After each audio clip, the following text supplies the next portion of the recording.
The movie begins with a man desperately running through the city's alleys. Although he's dressed in a Christmas-themed outfit, it's also stained with blood. This man seems to be following the sound of gunshots, and just then, two cars appear, whose occupants are shooting at each other with high-caliber weapons. Suddenly, one of the cars crashes into a fire hydrant, causing it to flip over in the middle of the street. The gang members in the other car try to escape. However, the man is prepared to track them. He has made his way to a dumpster, where he grabs a pipe that he uses to ambush the car when it emerges from an alley. However, he only manages to break the windshield, and now the thugs are chasing him, firing their weapons as he impressively dodges the bullets. The man manages to lure the car to a construction area, where in one swift move, he jumps onto the car just as it collides with a forklift, killing its occupants. However, one of them emerges from the back seat and shoots the man in the back. Injured and facing inevitable death, the man looks the thug in the eyes while he is shot directly in the throat. Then the assailant flees upon hearing the sirens. A few minutes later, we see the protagonist being taken to the hospital, where it seems the doctors have saved his life. Unfortunately, the damage to his larynx is severe, so he has lost his voice.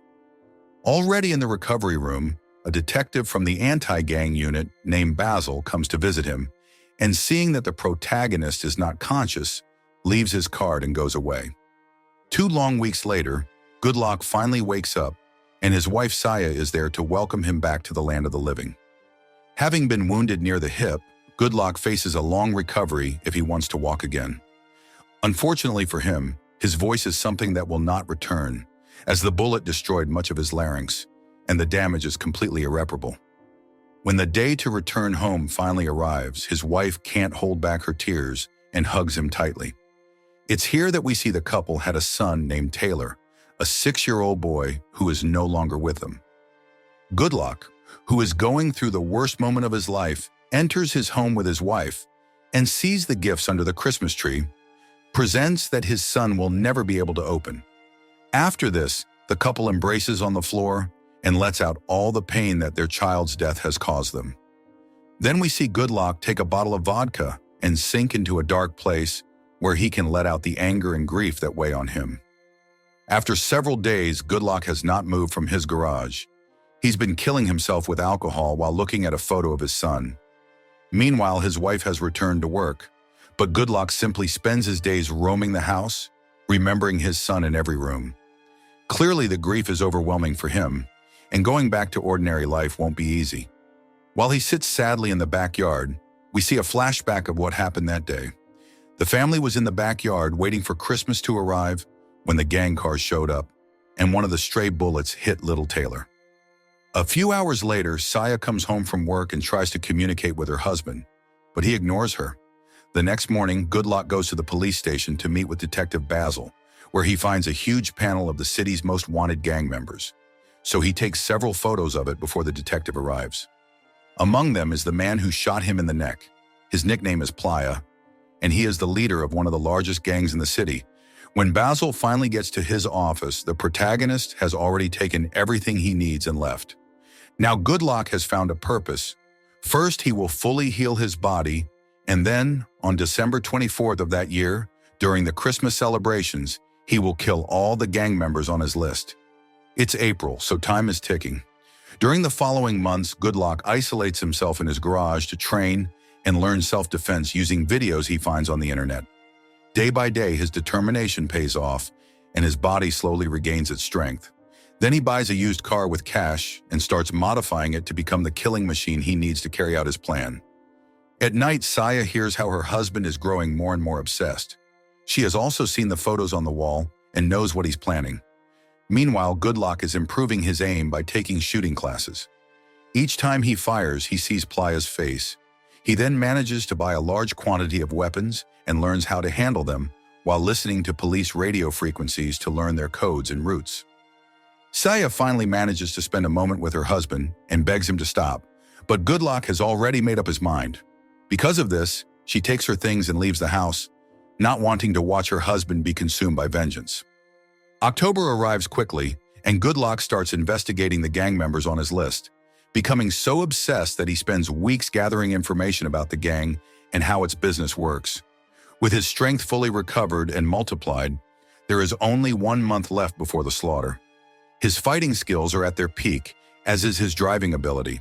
His aim has also reached an exceptional level, hitting the target with either hand independently.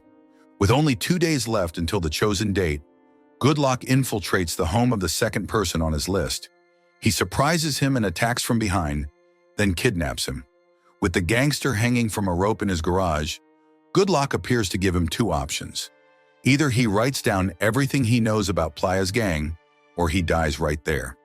Unfortunately for the protagonist, the thug doesn't scare so easily, and in a moment of carelessness, he manages to free himself, sparking a fight. In an instant, Goodlock loses control of the situation and is stabbed in the leg with his own knife. The fight continues throughout the house, and Goodlock finally comes out victorious after a few well-aimed blows, though he now has a very deep wound in his leg that severely limits his movement.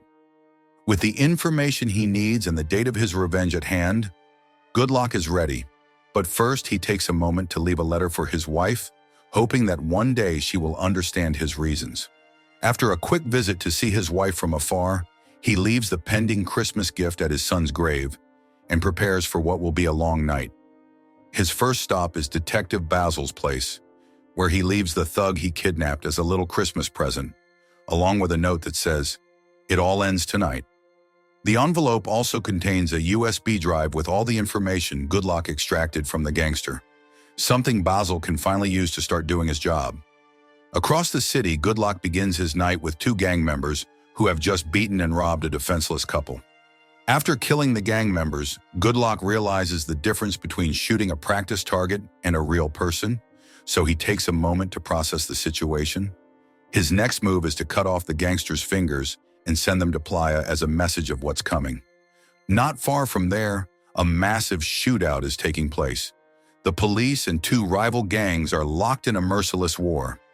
In an instant, Goodlock appears and starts killing gang members from inside his car, managing to kill a dozen of them in a few minutes. The rest flee, but at that moment, Goodlock manages to catch one who was recording him on his phone.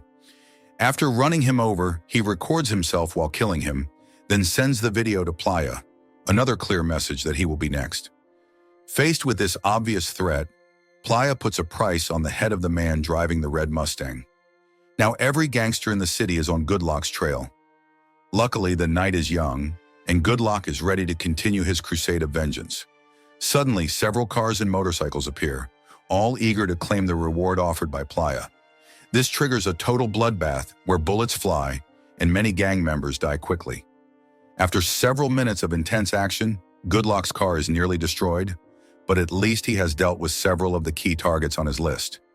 Meanwhile, Playa is furious. Several of his most loyal men have been killed in a very short time, so he orders everyone back to base to regroup. Goodlock, who is nearby preparing for his next attack, has stolen a motorcycle and the phone of one of the dead gang members. He plans to pass himself off as that gang member to get inside Playa's stronghold. His plan works, and the gangsters have no idea it's him until it's too late. Goodlock enters the place heavily armed, and not only that, he manages to use the motorcycle as bait, causing a massive explosion. Using the explosion as a perfect distraction, Goodlock begins his ascent to the top floor of Playa's fortress. However, there's a huge number of gangsters, and it won't be easy to reach the boss. Fortunately, the online lessons pay off, and our protagonist dispatches the gang members one by one in true secret agent style. Nearing the top floor, several thugs ambush him and shoot multiple times, causing him to tumble down the stairs. Fortunately, his vest stops the bullets, giving him just enough time to defend himself. Then, upon hearing the music coming from Playa's lair, he places an explosive on the door so that no one will catch him off guard during his revenge. He slowly moves down the hall with caution when a massive thug attacks him from behind. This one turns out to be very strong, and Goodlock doesn't have the necessary strength to defeat him cleanly. Suddenly, several gang members arrive in the hallway and detonate the trap, causing the entire building to shake.